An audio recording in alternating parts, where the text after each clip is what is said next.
మన చుట్టూ ఉన్న ప్రపంచం స్పీడ్ని ఎంతగానో మెచ్చుకుంటుంది కదా కాని ప్రశాంతంగా జీవించాలనుకునే వాళ్లకు మాత్రం ఇదొక పెద్ద సంఘర్షణ. మరి ఇంత వేగవంతమైన ప్రపంచంలో నెమ్మదిగా మనసుకు నచ్చినట్లు ఎలా బతకాలి? ఈరోజు విశ్లేషణలో ఇదే మనం చూడబోతున్నాం.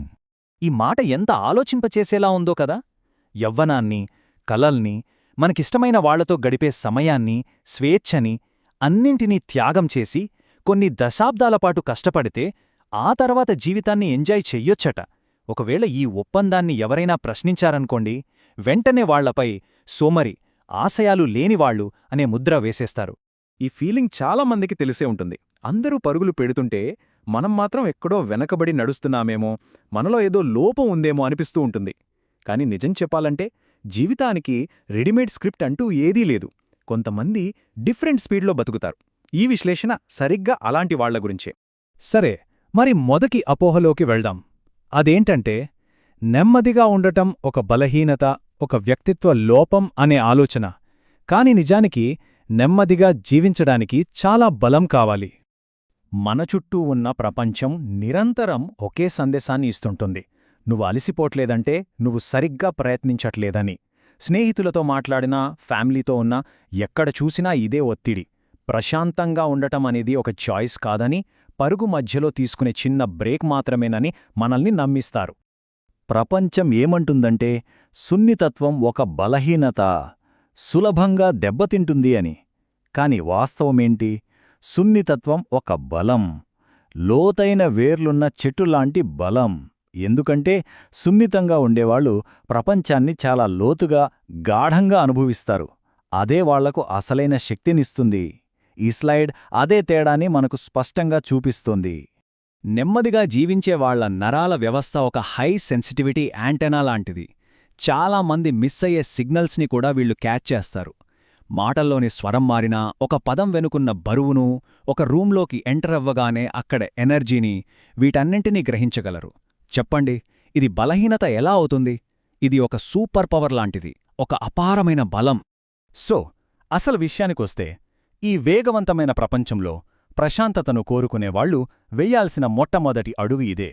మీరు ఎలా ఉన్నారో అలా ఉన్నందుకు క్షమాపణలు చెప్పడం ఆపేయండి. మీ చాయిసెస్ని ఎవరైనా ప్రశ్నించినప్పుడు వాళ్లకు వివరణ ఇచ్చుకోవాల్సిన పనిలేదు. ప్రశాంతతను ఇష్టపడటానికి ఎవరి పర్మిషన్ అవసరం లేదు. రైట్. ఇక రెండో అపోహ అదేంటంటే, నెమ్మదించడమంటే ఆగిపోవటం, స్తబ్దుగా ఉండిపోవటం, టైం వేస్ట్ చేయడమనే భయం. కాని నెమ్మదించడం వేరు, నిశ్చలంగా ఉండిపోవటం వేరు. ఈ రెండింటికి చాలా తేడా ఉంది. నిశ్చలంగా ఉండటమంటే లైఫ్ మన ముందు ఏది పడేస్తే దానికి రియాక్ట్ అవుతూ ఉండిపోవటం. కాని నెమ్మదించటమంటే యాక్టివ్గా మన శక్తిని, సమయాన్ని ఎక్కడ పెట్టాలో జాగ్రత్తగా, ఉద్దేశపూర్వకంగా ఎంచుకోవటం. ఇది చాలా పెద్ద మార్పు. ఒక్కసారి ఈ నంబర్ చూడండి, 4000. ఏంటిది? సగటున ఒక మనిషి జీవితంలో ఉండే వారాలు. అంతే, కేవలం 4000 వారాలు. అయినా సరే మనమందులో చాలా భాగాన్ని మనకు నిజంగా సంబంధం లేని, అంతగా ముఖ్యం కాని విషయాల కోసం, వ్యక్తుల కోసం ఖర్చు పెట్టేస్తాం. మనం చరిత్రలోనే అత్యంత ప్రొడక్టివ్ జనరేషన్ కావచ్చు, కానీ అదే సమయంలో అత్యంత అలసిపోయిన తరం కూడా మనమే. ఒక్క నెలలో 1000 పనులు చేసేయొచ్చు, కానీ రోజు చివరికి వచ్చేసరికి మనసుకు హాయినిచ్చే ఒక్క జ్ఞాపకం కూడా మిగలకపోవచ్చు. అందుకే ఈ ప్రశ్న మనల్ని మనం వేసుకోవాలి. జీవితాన్ని నిజంగా నింపుతున్నామా, లేక అది గడిచిపోవడాన్ని పక్కన నిలబడి చూస్తున్నామా? ఇక మూడో అపోహ, నెమ్మదిగా జీవించే వాళ్లను వెంటాడే అతి పెద్ద భయమిదే. వెనుకబడిపోతున్నామనే ఫీలింగ్. చుట్టూ చూస్తే అందరూ ముందుకు దూసుకెళ్తున్నట్టు, పెద్ద పెద్ద సక్సెస్లు సాధిస్తున్నట్టు, అన్నీ సంపాదిస్తున్నట్టు కనిపిస్తుంది. కాని మనం మాత్రం అక్కడే ఆగిపోయామేమో, అదే సాధారణ జీవితంలో ఉండిపోయామేమో అనిపిస్తుంది. అయితే అసలు ప్రశ్నేంటంటే వెనకబడిపోవడం. దేనితో పోలిస్తే వెనకబడిపోవడం? అందరూ ఫాలో అవ్వాలనుకుంటున్న ఆ కనిపించని రూల్ బుక్తో పోలిస్తేనా? ఈ స్లైడ్ ఆ కాన్సెప్ట్నే ప్రశ్నిస్తోంది. చాలామందికి తెలియకుండానే వాళ్ల చేతిలో సమాజం ఒక స్క్రిప్ట్ను పెడుతుంది.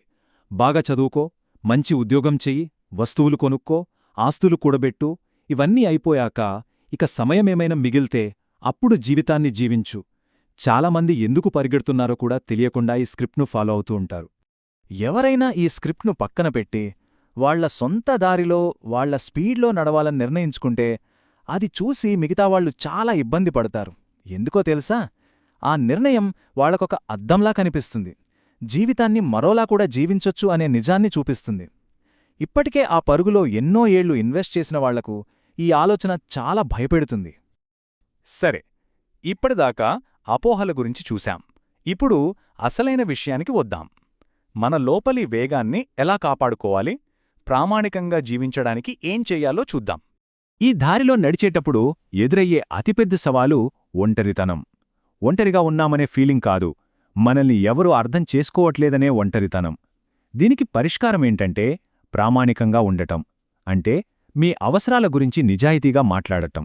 ఉదాహరణకి, ఒక పెద్ద పార్టీకి వెళ్లటం కన్నా ఇంట్లో ప్రశాంతంగా గడపడమే ఇష్టమని చెప్పగలగడం. అలా చెప్పినప్పుడు మిమ్మల్ని నిజంగా అర్థం చేసుకునే ఒకరిద్దరు స్నేహితులు దొరుకుతారు. అంతే చాలు. నెమ్మదైన జీవితానికి కావాల్సిన మరో ముఖ్యమైన స్కిల్ గిల్టీగా ఫీల్ అవ్వకుండా వద్దు అని చెప్పగలగడం. దీన్నే నిశ్శబ్ద అంగీకారం అనొచ్చు. అంటే మీకు ఉపయోగపడని దానికి వద్దు అని చెప్పిన ప్రతిసారీ తెలియకుండానే మీకు మీరు అవును అని చెప్పుకుంటున్నారు. మీకిష్టం లేని ఒక సోషల్ గ్యాదరింగ్కి నో చెప్తే మీ ప్రశాంతతకు ఎస్ చెప్తున్నట్టు. ప్రతి వద్దు వెనక మీకోసం మీరు చెప్పుకునే ఒక అవును ఉంటుంది. ఓకే, ఇక మనం ముగింపుకొచ్చేస్తున్నాం.